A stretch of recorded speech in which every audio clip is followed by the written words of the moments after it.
what has been learned might be used in the future. Okay? If you want more details, look at John Pritchard. And this is, again, maybe the social, human, psychological aspect. Relaxed alertedness. Not totally relaxed, but there must be an alertedness, orchestrated immersion. I know that some of you are really good at this. So that to organize some sort of orchestrated immersion and active processing. That's the best way to do it. I looked at, Ray and Levinson. In very brief summary, how we can learning for empowerment. Learning is a process of interaction between what is known. You know this. Learning is the social process. Learning is situated, context-bound. Learning is a metacognitive process. Just summarizing the ideas. We can add that learning can sometimes proceed in a rote fashion. I deliberately insist on this simply because there are certain things that we need to memorize. There are certain things, for example, certain rules. We need to practice without thinking. You cannot learn pronunciation without actually doing it in a drilling manner or in a stimulus-response fashion. It doesn't require any thinking at all. So, a rote fashion. Learning depends on an individual's preferred learning style. You are sensitized, I'm sure, to this, that we don't have the same learning approach as learners. We don't have the same learning style because we are unique. Each one is a unique person.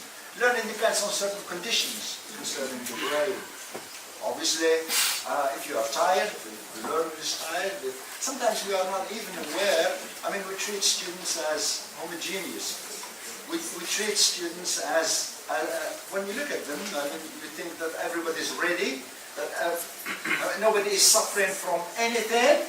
Maybe somebody who didn't sleep well, or maybe didn't have breakfast, or, how can you address, how can you expect that? So, depending on the state of the brain and the state of emotions as well. Okay, I offer you this is the one before last, so that how we can move from a conventional setting to a restructured setting. And here we have, all of this is actually based on evidence. And for you, if you are interested, go to the website of the OECD. OECD, and then the OECD, it's the Organization of Economic and Economic Cooperation and Development.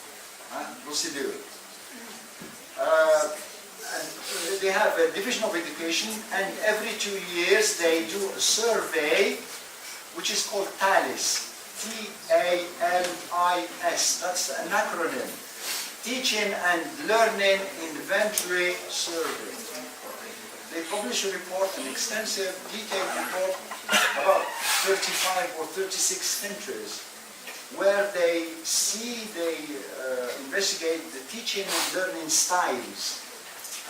And it's interesting for you. I advise you to have a look at it so that you are interested in comparative studies. Okay, the elements here, I think I leave them to you, you know them. The student role, the curriculum characteristics. So you see how it is organized. We have to learn. In a nutshell, maybe to simplify things. In the conventional, everything is prepared, everything beforehand, and what we expect the learner is to learn more or less memorization. Whereas here, we design things so that they can create knowledge, they develop their knowledge. And that's why sometimes we need to adopt a multidisciplinary approach, knowledge integration, application, thinking skills, on depth of understanding. Whereas here, it's basic fragmented knowledge, disciplinary separation. Everything is done in an organized, traditional way. Social characteristics, I think they are very important here. Teacher control, whereas here teacher functions as a facilitator and learner. Pupils work collaboratively and make some decisions. I think this is something you have started doing. Assessment.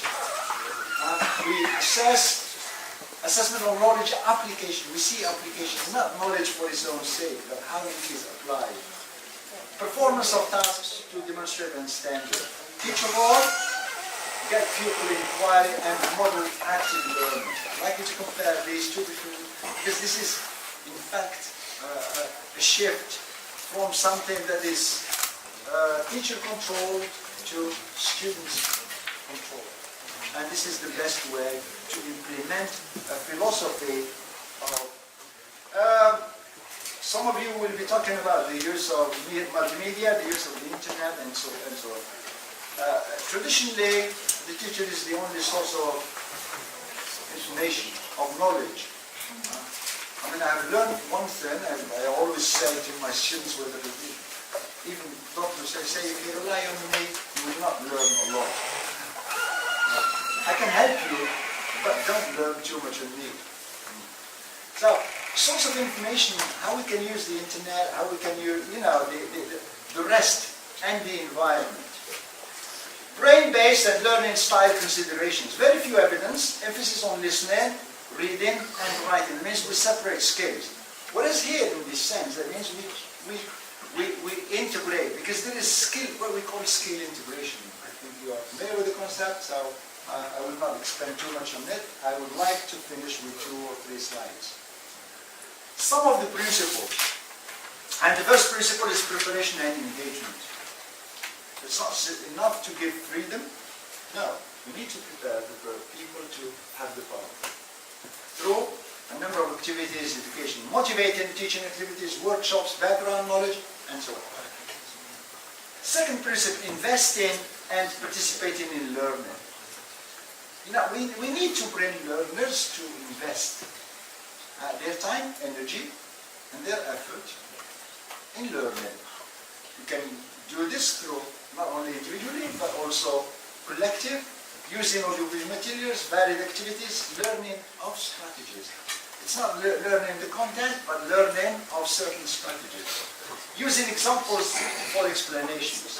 Many examples, many varied. Of their learning so they can progress towards the achievement of the target learning outcomes. In other words, change the focus. Thank you.